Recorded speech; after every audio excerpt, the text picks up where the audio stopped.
right, welcome to Course of Action. My guest today is making his podcast debut as the author David Scott, author of the Titan Protocol, Marine Corps veteran, Army veteran, and he is here with us tonight. David, how's it going? It's going great. Thanks for having me on, Jeff. Yeah, of course, man. So awesome to have you on. That you're making your debut here. So thanks for making this your home of your podcast debut as an author. I think this is awesome. But Yeah. let's talk about you. 12 years in the Marine Corps, correct? So 12 years total military Okay, service. total. Sorry. The first four of them were in the Marine Corps. Okay. Why'd you decide to join the Marines? Um, it was one of those things I wanted to join the army at first, which I ultimately ended up doing later on. But the army recruiter was not really interested in me, and the Marine recruiter was like, "Hey, come on over here. Let's do this. Let's be the best." And so I was like, "Okay, this guy seems legit. So let's go over and do this." And so he really talked up Marine Corps infantry pretty well, and so I decided to go do that. And after 4 years, I got out. So 4 years in the Marine Corps, infantry, deployed multiple times, right? Afghanistan, Iraq. Correct. Yep. Okay. And then all of a sudden one day you said, you know what, I'm done with the Marine Corps. I'm getting out, and then I'm going into, and this really kind of blew my mind when I read it. You went from being a Marine to working Uh-huh. for the IRS. I certainly did. Now tell me that story of how that came to be, because that's a wild one. So that's of course the embodiment of the two certainties in life is death and taxes. Um, so um, the IRS, it came about. I had initially, when I got out, I worked a couple like dead end jobs, which I think is statistically accurate. And then I got tired of doing that running around, and so I saw on USA Jobs, I saw an opportunity for the IRS, and I didn't really have anything else going on at the moment, Okay. and so I applied for that, and they called me up, and they're like, "Hey, you want to come and work?" And so it was a good launching point for me because it allowed me to stabilize myself, get that consistent income going again, get my benefits and stuff like that going. And then it helped put me into a place where I could reprioritize my life and then look at and say, you know what, I really do miss being in the military. Let's give that another spin. Okay. And then did IRS thing for a little bit, and then you went back into the military, joined the army, a warrant officer, flew Blackhawks. Yeah. How, what? So you're doing the IRS thing, and all of a sudden, like, hey, let's go be Mm-hmm. a warrant officer, fly Blackhawks. How'd that work?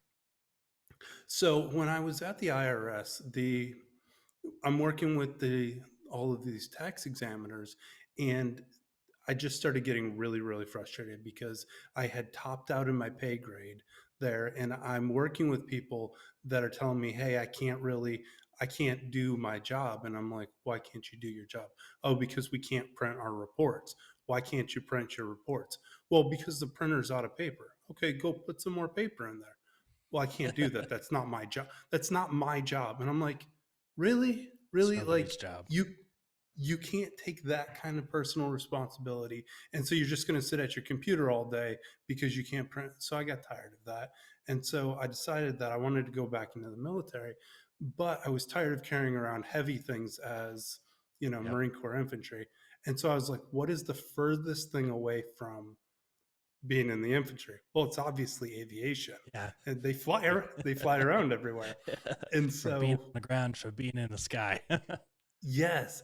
And so what I wanted to be, um, I thought was a door gunner. What I didn't realize was actually an aircraft mechanic. Um, I was like, hey, I want to go do that. Well, I started looking at all of these jobs, and I saw the pilot. Now, mind you, when I got out of the Marines, I did the total like jump into being a civilian. And so I gained like all kinds of weight. So when I walked into the recruiter, I was humongous. Mm. And I told the recruiter, I was like, hey, I want to be a helicopter pilot. He's like, all right, junkie, like, sure you do. Like, this is great. So we worked through this whole process for about a year of like, and the warrant officer packet takes a lot of time to do. It's intentionally designed this way. So anybody that wants to put together a flight packet, it's going to take you between 10 months and a year, intentionally designed to do this to test whether you actually want to do this or not. It's Mm. not meant to be a quick process. So that gave me time to start like spooling everything up and dropping the weight down, getting back to the gym, starting running and all that. And so it was just one test after another. And there were a lot of really cool things. I met a lot of really cool people doing that. And so then, yeah, I got in, I got accepted. It was, I like to say that it was a lapse in judgment on somebody's part that decided to let me in there. But it was, it was a really, it was amazing being selected for flight school. Yeah. What so when you get selected for flight school, I know how it works in the Air Force because I worked for the Air Force. I was in the Air Force for quite a while, and Yeah. when they get admitted into pilot training, they don't know what airframe they're going to. They Yeah. have hopes and dreams, and Mm-hmm. eventually gets crushed or awarded to them. But part of the way through, I don't know what phase, so don't quote me, but a part of the Mm-hmm. way through, they kind of do what they call a drop night and have this big party, and they announce what airframe these people are going to, and then they go off on different paths in pilot training. Is that the same thing with the Army, or do you know ahead of time? You know what No, so airframe you're going no, to? it's very for active duty, it's very, very similar to what you're describing. So Okay. you go through a lot of your initial school. So flight school is kind of an umbrella for a whole family of schools that you go through. And so you go through like warrant officer training to learn how to actually become a warrant officer. So I went from being a cold Joe civilian to being dropped off in Fort Rucker, Alabama, and they were like, "Boom, you're in the Army now." Like one day I'm Joe civilian, the next day, because I had already done boot camp, I had already done the Marine Corps boot camp, so I didn't need to do any of that. I didn't need to do any kind of like A school training, anything like that. So they literally dropped me off on this base, and they're like, "Okay, so you're gonna be starting candidate school," and so like 2 weeks in, I'm trying to like catch up to how the Army does all of this stuff is completely foreign because like very little of, I mean, it's similar, but there's a lot of differences between the Hmm. branches of how business is conducted. And so I'm trying to catch up to all of that. So you've got to go through that candidate school to learn how to actually be an officer.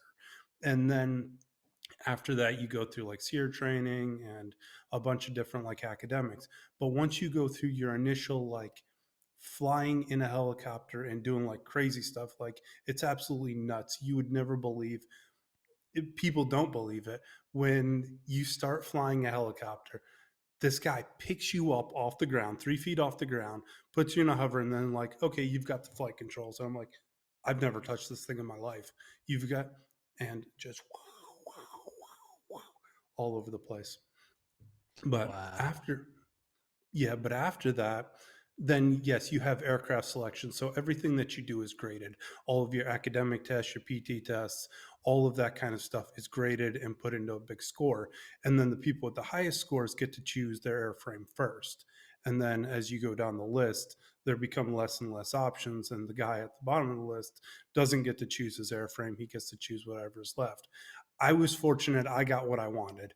And yeah. Okay. Yeah, that's cool that you get to choose though, but you obviously have to Mm, earn the right to make that choice. And of course, I'm sure it's still based on needs of the army and what the army needs kind of around that time. But yeah. Yeah. because a lot of people think they're going to come here to flight training here where I am, and they're going to go fly F-16s and F-22s and F-35, and it's like, no, Air Force don't need that right now, but we need a lot of C-17, AC-10s, and all this. So it's interesting to go to those drop nights every now and then and see what they get Hmm. because a lot of times the really fast paced students doing real well, they'll get rewarded. They'll get the fighters and they'll get some of the more premier Sure. aircraft, and then you got those guys who they're just passing, and that's fine. It's really interesting to watch them, and so a lot of them get married, so they got brand new Hmm. spouses that have big dreams of going certain places, and then it's fun to Hmm. watch their reactions, and I feel bad for some of them, and other ones I'm like, oh, okay, that was pretty funny, but it's cool to see them kind of see what's going on next in their journey of being a pilot and find out what they're going to fly. So I think it's cool that in the army you get to kind of choose, but you obviously have to Hmm. earn that. And what did you think about flying Blackhawks? I mean, you said that's what you wanted. Did it end up really being everything that you wanted in it? Did you see yourself as a Blackhawk pilot and hey, this is the right choice? Yeah, absolutely. That was a dream come true for me.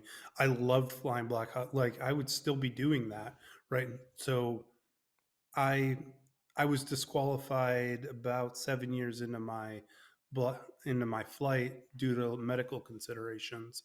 Had a couple issues come up, but otherwise, like if that wouldn't have come up, I would still be flying. Like I absolutely loved flying Blackhawks. It was one of those things where I would wake up and go fly, and it was like, seriously, are people paying me for this? Like somebody is paying me to get in this aircraft to go fly around. Go. I got to do so much cool stuff that like you go take these Navy SEALs and go fly up to 13,000 feet and watch them jump out of your airplane and out of your helicopter. And we call helicopters airplanes as well. It's just, it doesn't, it doesn't matter what it is. It's Got just, wings it's on an it, right? airplane. Wings and Yeah. propellers and all that. Same thing. It's, it's, it's in the air, but doing all of this stuff, it was amazing. And I got to do so many cool mission sets, and it was something that I absolutely loved doing. And if it's possible, I would say that I was probably in love with the machine. Okay. So I like Yeah. that. T.R. Matson, another author, he flew the E2. I think it's the E2C Hawkeye, Hmm. um, for the Navy, and he flew that and the F-18 Hornet. And I had him on the podcast, and I asked him like, "Which one is your favorite?" And he was like, "Hawkeye, hands down." Yeah. He loved flying that. When I really Hmm. expected him to say the Hornet, oh, I was a fighter pilot. It was awesome. It was everything Top Gun in Yeah. the movies tell you it is. But he was like, no, I loved flying. The E2 and landing that. It was the challenge of it all. I was like, that's cool, man, to hear somebody be that passionate. And just like you with the Blackhawks. Yeah. What was one of the most memorable moments in the Blackhawk?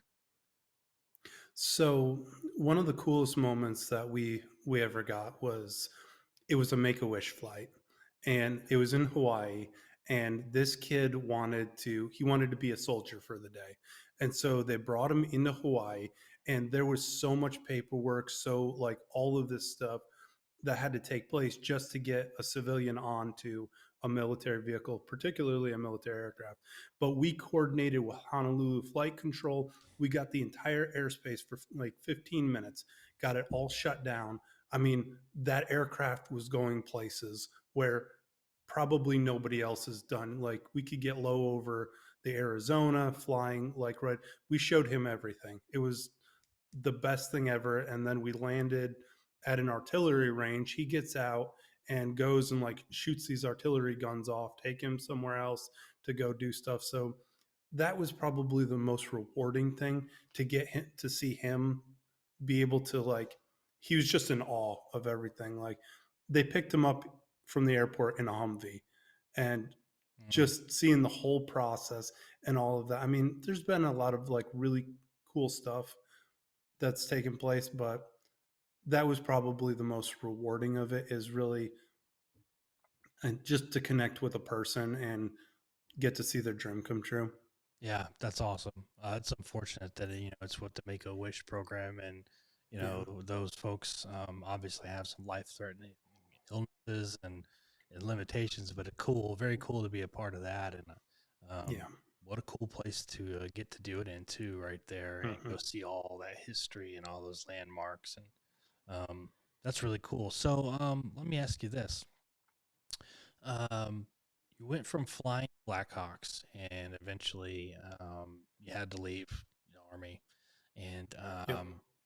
did you ever consider flying helicopters privately, continuing to fly in the kind of civilian sector? So I'm actually right now, I would have to reapply, but I've actually been grounded by the FAA. And Mm, so, because of the particular medical circumstances that I have, um, it was a grounding with the FAA. So I could get it reassessed with like a flight physical and all that. But mhm. right now, I don't have a current flight physical.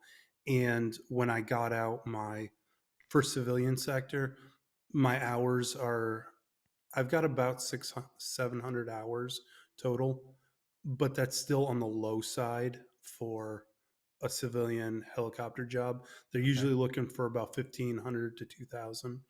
And so I would have to do a lot of like flight school workup. And it's not really that great of pay. Yeah. It's a lot of long hours, not great pay, just to like try to hope for a job. And so it's one of those things where like I absolutely love flying, but it's probably one of those things in my life that have been left behind now. Yeah. Time to move on. So you moved Yeah. on. Now you're in software development. So very interesting story. Marine Corps, IRS, warrant officer in the Army, flying Yeah. Blackhawks, software development. Okay, so let's get this piece of the story done too. How did you get into software development? So software development actually came through. It was um, part of the transition program that the army that the military is supposed to be providing for people. Unfortunately, they don't provide it for enough people or allow enough people to go. Like that was one of my big pet peeves. Like when I was getting out, trying to help uh, my soldiers that were getting out to like really push for these career skill bridge programs. But I was fortunate enough to be able to go to one that was sponsored by Microsoft, Nice. and it was a software development course. And so the last 3 months of my active duty time was spent in the classroom learning how to develop software. And then putting in a lot of applications, I got a job with a large credit union, and did that for a little while until COVID hit, and then we decided that we were going to move to Oklahoma and you know do that. And my wife's a lot smarter than I am and makes a lot more money than I do, and so we decided to Same with go to mine. where yeah, so we decided to go to where she made the better money. And you know and I was fortunate as well to all of my like VA claim paperwork went right through, got rated at 100%, which was mind blowing. But so that was a nice addition to the income as well, which allowed me to the opportunity for a little while to stay home, with the kids, do some freelance stuff, start working on the author project. Nice. So yeah, I'm Yep. 100% rated as well, and it sure is nice. Here in Oklahoma, where I am, Yeah. you don't pay property taxes, so No. that's nice. That's a couple $100 a month that isn't coming out of my pocket. So it's certainly a nice bump. It's nothing compared to some of the things that we got to deal with every day, and other veterans have to deal with every day on Yeah. the injury side. But it sure does make life a little less mentally stressful when you got a little nest egg there coming towards you every month to help out. But so Yeah. now, Marine Corps, IRS, Army Warrant Officer, Flying Blackhawks, software development, and author Hmm. of the Titan Protocol, which I'm going to put up here on the screen. There's the cover, David Scott, the Titan Protocol. Very cool cover right there. Yeah. Um, so let's get into writing. First of all, I'm going to read the synopsis that you gave me for Titan Protocol. A special ops mission in Nigeria falls apart when the raiding force sustained massive casualties from a rogue drone strike. It's another dead lead for the CIA in an operation to uncover an international arms smuggling ring and prevent a cache of state of the art AI weapons from ending up in terrorist hands. And then Isaac North, your protagonist, who we're going to talk about here a little bit, he's in the middle of it all. So, how did you get into writing? Let's kick that off first. So I love books. Like I've loved books for the longest time. My particular area that I love about books is audiobooks. So I love audiobooks. And so of course, once I discovered, started binge listening to like Brad Taylor, Brad Thor, Yep. Mark Greaney, just all of these I realized like early on that I love thrillers. And it was one of these things that I was just like, these are amazing stories and I would love to be able to contribute to this. I've got a pretty good imagination and I'd like to see if I can take a spin at this. And I don't initially like I've never really had a dream of like making it big. Of course, it would be cool to be, New York Times best-selling author, Sure. all of this stuff. And I think of myself as more of like a blue collar author. Like I'm trying to make connections and build the business, get the branding going Yeah. and stuff like that. And so maybe someday, but really I just want to contribute to the community, contribute something that's not, it frustrates me like when you go on Amazon or you go on somewhere else and it's just so much garbage. Like Hmm. so many people are just throwing up garbage and I don't want to do that. I don't want to throw something that's garbage and add to the noise. I want to contribute like a good story that people enjoy reading. And so, yeah, I started developing this story and it went through a few iterations. I wanted to be traditionally published, and that didn't work out. And so I decided, you know what, I want to get my story out there. It had been edited pretty well, and put it out there. Got a great.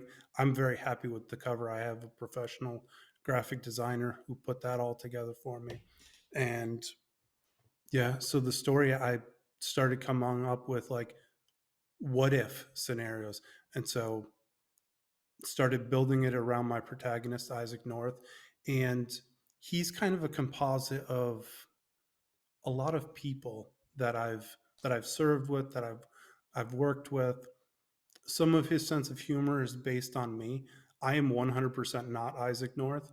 I am not as smart as he is. I'm not as cool as he is. I'm just none of this stuff. But he's I love the dry sense of humor. I love people in books that don't take themselves too seriously. And so that was one of my goals as well. Have an action thriller book that you get really good action, get a good storyline, but it doesn't take itself too seriously. And so that was my starting point. Okay. So you come up with the story, you edit it, you get it out there, it's ready to roll. Um, you put it out there yourself. A lot of times when people, do it on their own, self-publish, the audiobook tends to be rather expensive, time consuming, and a really, really big challenge. But and what I've seen from a lot of people who have done audiobooks, it's really worth it because there's a big group of people out there that are Mm-hmm. really into audiobooks, and that's how they listen to their stuff. Um, Yep. Two-part question. First part, um, why do an audiobook? So that's my preferred medium. When I wrote the book, when I was going through the dialogue and all that, like I would imagine in my mind the way that it would sound like being read out loud. And so that was, to me, having an audiobook is one of the things that makes you a legitimate author. Not to say that there aren't people, a lot of great authors that don't have audiobooks, but for most of the books that I read, unless I know the person or I've heard of like really good things about the person, if the author doesn't have an audiobook out or an audiobook format, I won't read it because like it's very time consuming for me to physically read a book. And my wife, she'll just blow through books. A lot of people I know can read through books very fast. Not me. I can listen to books like I'll binge listen to a book all day long. But as far as reading it, so that's how I do it. And so that's why I wanted people to be able to enjoy my book in audio format.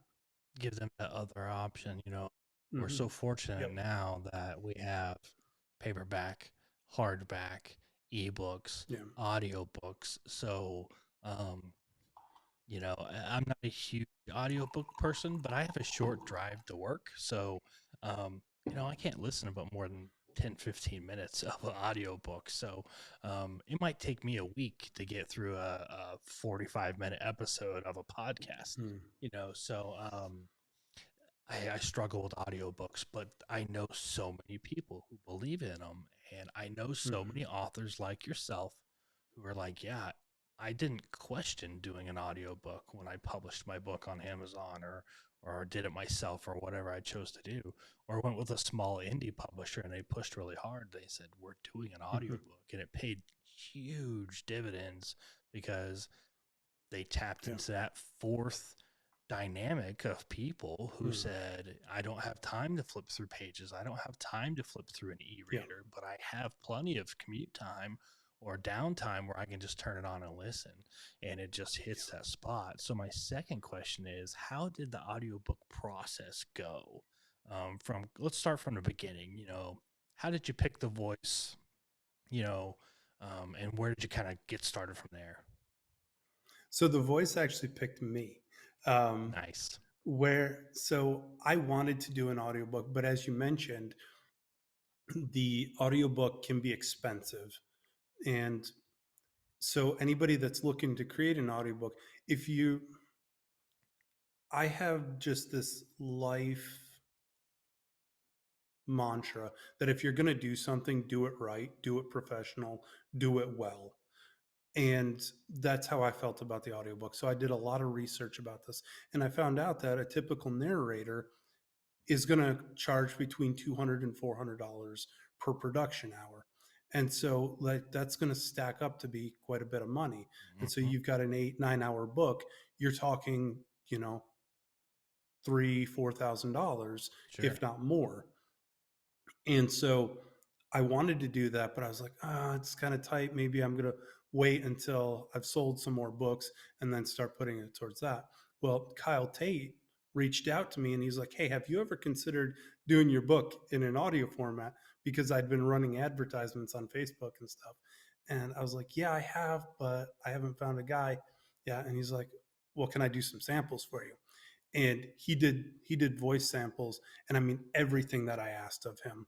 He was so fast, so prompt, and when he ran through the sample, like I feel like he absolutely crushed it. And so I was like, okay, let's go ahead, we'll dig deep into the piggy bank and make this happen. And I was absolutely thrilled with the result of it. So you're the voice of the audiobook. What was it like recording and having to listen to yourself over and over again and get this right?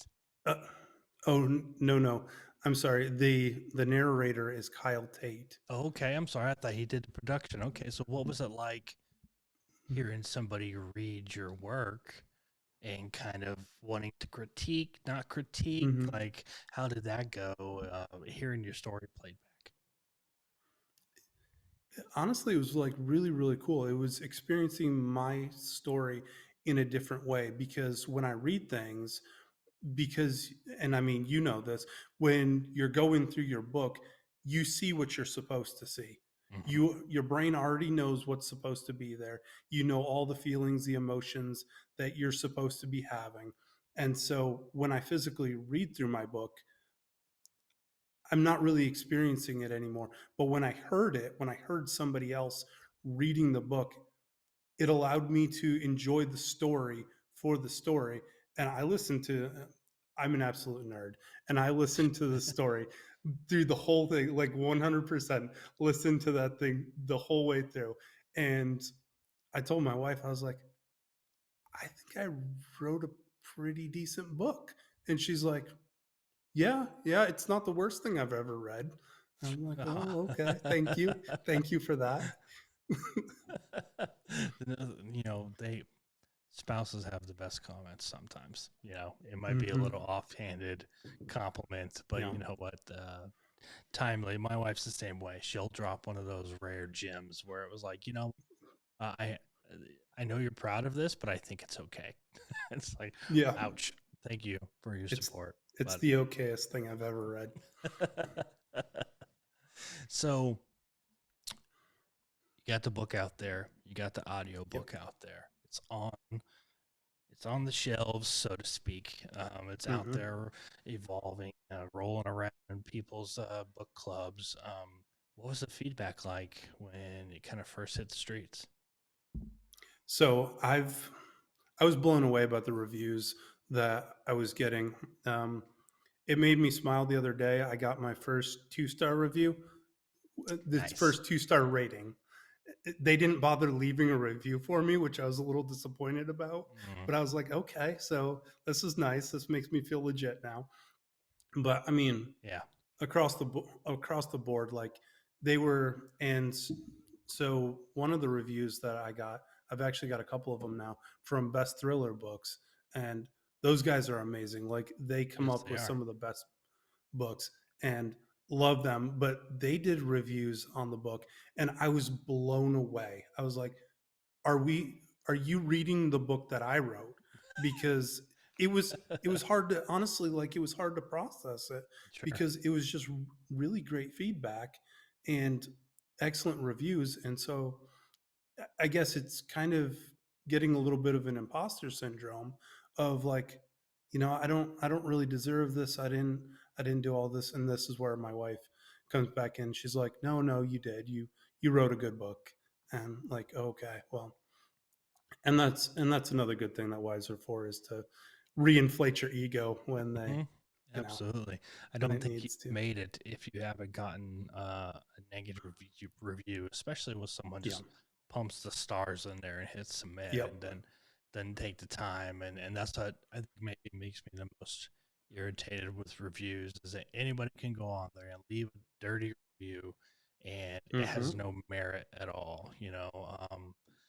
I helped in Bessler books. Jack Carr had his last book when they put it out. A guy went on Amazon and he intentionally put a negative review on on there so that his review would get talked about by Jack Carr on his podcast Mm. for negative reviews, and he was doing it strictly to just get the attention, because he knew Mm. Jack went on to his podcast and read negative reviews about his books Yeah. and kind of made fun of it. So this guy did this, and we went on there and reported it because it's just phony. It's baloney. It's just some guy looking for an easy way to get his 15 minutes of fame. And it's Mm-hmm. like people need to understand what those reviews really do. And if you really didn't like something, okay, that's fine. But I grew up where if you didn't have something nice to say, don't say it at all. Yeah. So what would you what would you think if somebody left you a 2-star review? Like why would you do that to someone Mm-hmm. just because like you don't know what they're doing? They're trying to make a living off of this, and now you're telling the whole world that you think it's not any good. Like at least have the guts to say why. If you really, Yeah. really feel that way, have the guts to say why. So um, that's kind of crazy getting a 2-star like that without an explanation. But some people are like that. But let's talk more about the book. Let's talk about Isaac North. How did you come up with Isaac North specifically? Former Special Forces, recovering alcoholic. How did you come up with him? So so I wanted to do something a little bit different with at least at the time with excuse me with with I wanted my protagonist to be former special forces, but it seemed like everybody was like Army Ranger, Green Beret, and I was familiar with the Marines, having been in the Marines, and I was in the Marines when they started rolling out MARSOC, and and so that made a big impression on me. So I was like, okay, well, what if Isaac was in MARSOC, and and so that's where that started developing. There the alcohol former alcohol recovering alcoholic, that's um everybody's always on the road to recovery, Hmm. but the recovering alcoholic, I've seen so many of the people that I've worked with, either we would call them a functioning alcoholic or they're a recovering alcoholic. It's just such a prevalent vice Hmm. that I've seen throughout my service that it felt real and legitimate to me. And so let's give him this. And I'm not a big fan of like working up some like huge psychological emotional trauma that's contrived, or, I need to fit it.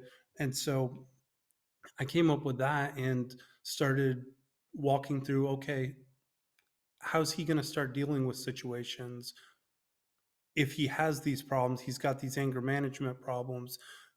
Where would he be on this journey, having to deal with, he can't drink anymore, but his best friend still drinks, you know, all of that. And so that's where I started developing him a little bit. Like I said, the some of his humor, the dry humor, can be a little bit more reflecting of me. I tend to have a little bit drier humor, observational humor, stuff like that. But a lot of the other characteristics, I would base it on other people that I know. And yeah, Okay. So, Isaac North, I get this right. He breaks into corporate installations for a living. yeah. What is that?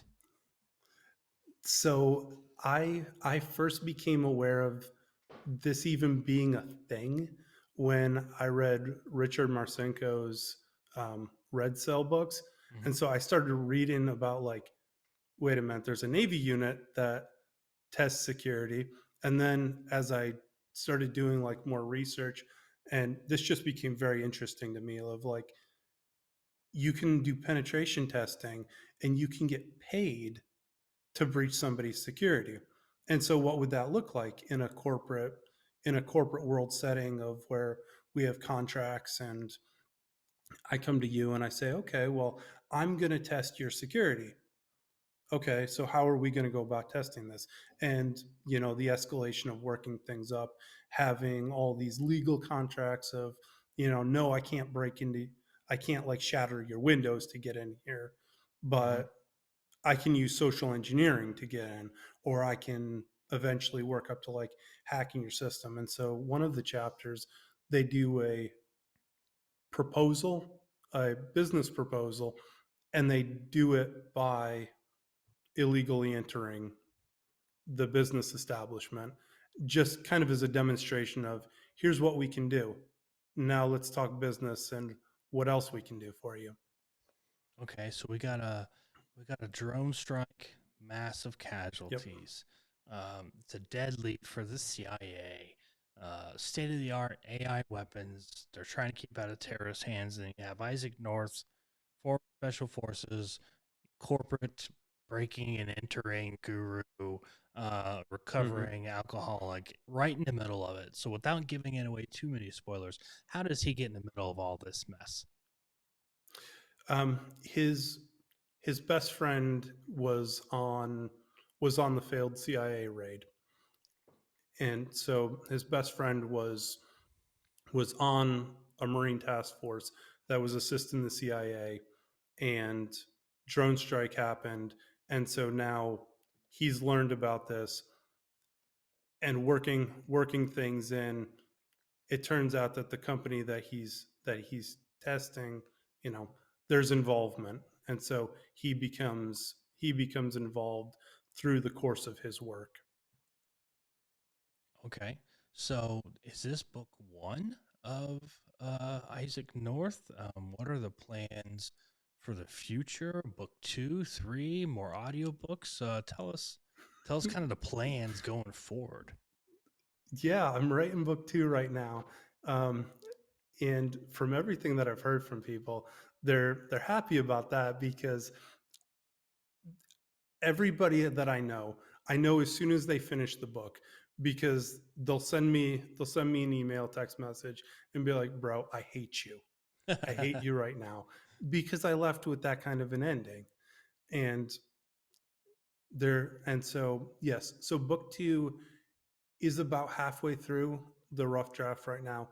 Um, Things moving to Denmark got slowed down a little bit, Sure. It's a big and move. yeah, it's a big move. It's a big life transition, trying to learn new languages and stuff. But yeah, so that got slowed down. But book two is in the works. I've got book two and book three completely arced out, mapped out. I have a book mapped out about things that have happened before this, so like a prequel Okay. kind of kind of deal. And so yeah, I've got a few books in the series. Looking forward to getting those done.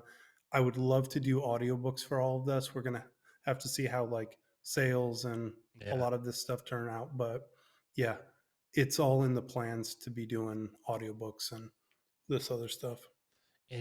Well, first of all, second book have a title yet?